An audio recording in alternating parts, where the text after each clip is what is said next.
When I think about the games I played early on in my childhood, it makes me very glad I lived in that time and really not this one. Today's kids that play games are all plagued by this sort of Clash of Clans inspired business model, where you either upgrade and wait or you upgrade and pay. Well, back in my day, we didn't pay for shit! When it came to looking for free games to both entertain you and give you an actual good gaming experience, the PC library as far as Flash games had a ton of them to go through. Now, one of my favorite all-time Flash games, or sort of series in general, has to go to Swords and Sandals. So today, we're going to make a video and go through our first adventure on Swords and Sandal 1, but we're rebranding it. That's why we're naming this one the Swords and Crocs. So get your Crocs, boys, get your swords. Alright, this is going to be a good one. I had fucking size 6 when I went...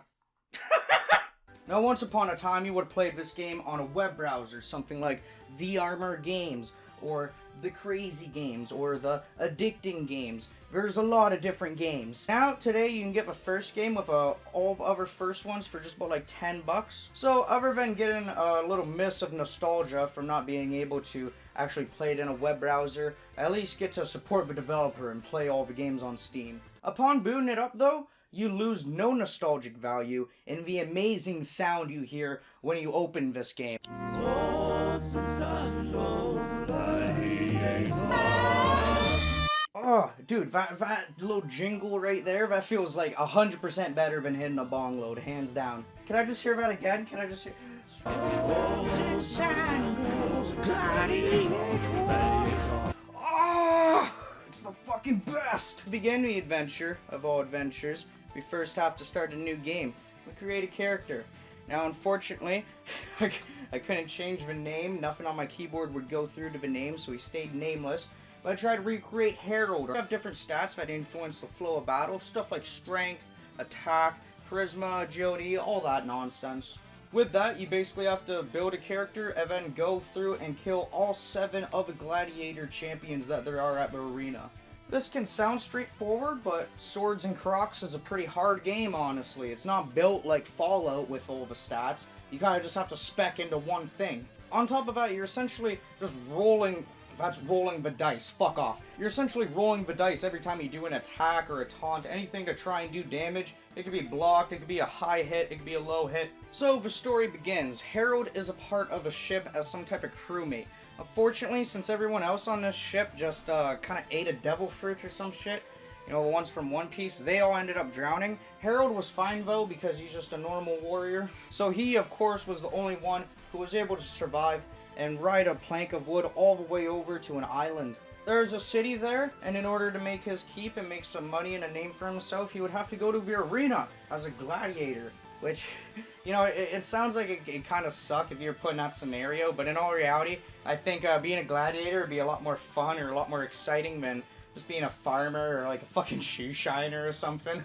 We learned that life in the arena is pretty goddamn rough, as the first enemy we end up fighting, we end up brutally, like, murdering. Horrible. Harold's never done anything like that in his life since his wife. Let's not make a domestic abuse joke. I don't have that written down, but... But if we're not careful, essentially the same fate that happened to this chap right there could happen to Harold. Now, after a couple locals, we're on to the first champion, the first real battle of this game. Dude, I would have fucking chopped off my legs right there. And so far, it was looking really good. Harold got by him, he got by the next few people, and everything was looking perfect. Until we met Bosun, the bastard bitch. This is one of the first champions in the game that is a super fucking pounding to the butthole for almost any playthrough. So not only did Bosun get Harold almost to nothing health, but we also could barely do anything to him as well, so it was kind of a fuck you situation. Alright, after dying in 2 more attempts and dying again of the same thing happening, I had to swallow my pride and admit we had to re-roll and try a new character build. So with that, I created Harold 2.0 and began the quest. Somehow, Harold 2.0 though, he was fucking worse than Harold 1.0. I got farther with Harold 1.0. Harold 2.0 got capped off near the first champion. So I retired that Harold pretty quick and then went on to make a new character. Now this time we're going to build all into strength, attack, and fuck all else. I randomized characters and got this nice little Shrek and Krusty of the Crown crossbreed, so I decided to go with him. We'll call him Shrek the Clown. And dude, let me tell you, Shrek, he's a fucking Chad. He destroys everyone. Up until the first boss, he had a little bit of trouble. Nothing got through him. Of course, though, the second champion is a bitch. We still ended up getting annihilated by him, but you kind of just have to the definition of insanity this game out. It's very fucky, and because you're just dealing with luck, it kind of just throw him back in if I think he might be able to win it, which he was able to. So with that, we start to get some better equipment, along with also going through and killing other locals. Then we get to meet the third champion. This guy's name is Slave Driver, aka my name in the bedroom. Let's go, boys. Alright, but jokes and insane bondage masks to the side, this guy's a fucking powerhouse. He's actually not that weak. My luck is pretty ass as well, honestly. So Shrek couldn't even land a lot of these hits. A lot of them were just kind of being misses or blocks. Now, one of the mechanics in Swords and Crocs 1 is you can taunt. This is sort of like a modern day marriage, where you basically yell across the battlefield at the other person. And then every now and then you'll be able to slip in a word or two that hurts them actually. And by damaging the self-confidence of the Slave Driver, we were able to take him out and go on forth past him. Now, the knife champion's name is Nine Cat Jack. And actually, this was the easiest boss to beat in the game. So far, at least where we were in stats, he had no problem taking him out. Same for the next champion. All it took was a little bit of 420 IQ plays, and Shrek the Clown just fucking stormed by him. I do just love how the way we killed the fifth champion too was just by taunting him and screaming something at him. God, you can only imagine what was said to make the guy just pass out and die. We're on to the sixth champion, and even though we were getting more and more geared up and equipped out, we were still in a little bit of a struggle. I had been saving up a lot of gold that we had gotten from the past few champions and before that, so I luckily had enough to get some nice new equipment for Shrek. With that though, we couldn't just go back to the arena and claim ass, because the guy that we were fighting, he just has a small chance of like tapping you a little bit, and then your guy going flying across the fucking battlefield.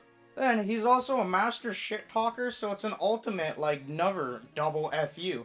He's just talking trash to you and then dinking you back over there so you can talk more shit. With a lucky run though, I was able to make it past the sixth champion. And with that, all that was left was the Arena Grand Champion. I finally see the man himself, who I deadass, either he's inspired off of Professor Chaos from South Park, or it's vice versa. I refuse to fucking live in a universe where that is not the possibility. That's the only thing I can think of. Now on the downside, Professor Chaos is OP as shit. Like, I'm not kidding, man. Thought the last ones are bad? Well, this guy, he jumps really fucking far. He can get around faster than anyone too, so don't even worry about dinking him. And then out of everyone I've seen, he's a fucking monster at landing critical hits and damage on characters. Now, I couldn't do much against him. I thought for sure we'd be fucked. But I gave it one more attempt, and what ended up happening was Shrek the Clown actually ended up tapping him and then knocking him all the way into the spikes. That led Shrek the Clown to become the grand champion of Swords and Crocs. We had basically conquered the first game, maybe not in the most efficient way, but at the end, we're looking pretty sick. We got everything we could want in life, aka the grand champion in Swords and Crocs 1. If you guys liked the video, make sure you like the video, subscribe, and comment. If you don't, I'll fucking die. I won't do that, but I'd appreciate it a shit ton. Alright, and I do want to say, if you read the title and saw Swords and Crocs, that didn't get at least a little chuckle out of you, I hope you fucking get to the worst part of the earth, man. Alright, but you know what to do. Subscribe to the channel. Take it easy. I'll see you guys in the next one. Peace.